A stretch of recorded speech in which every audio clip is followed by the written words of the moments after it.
A 65-year-old woman put up a for sale sign on her house, and the neighbors began to mock her mercilessly, finally getting rid of that dump. Who would buy that? It's falling apart. Wouldn't take it even if it were free. But what happened the next day left them all speechless. Her name was Doña Rosa. She lived alone in a humble little house in the countryside. It wasn't big or pretty, cracked walls, an old tiled roof, and an orange tree in the yard, but it was everything she had. There she raised her son. There she buried her husband. There she spent her entire life. Over time, life grew hard. Medications became more expensive, the pension was no longer enough, and her body didn't respond like it used to. She thought that by selling the house, she could move somewhere smaller, closer to the hospital.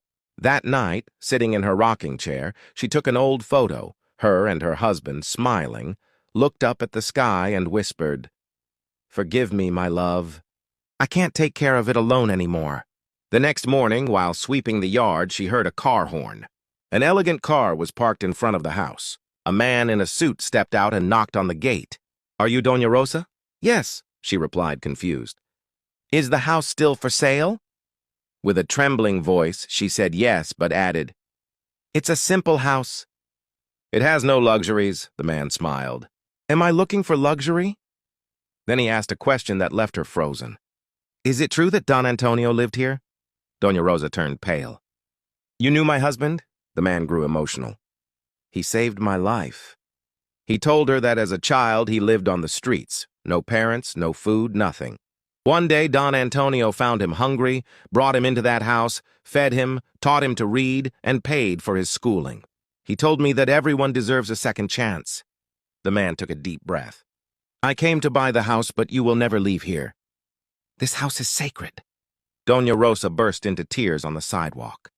The neighbors who had mocked her watched in silence, mouths wide open.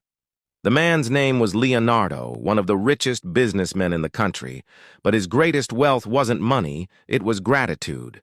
The following week, Leonardo had the entire house renovated. A new roof, repaired walls, new floors, but he didn't touch the orange tree, the rocking chair, or the photos on the wall.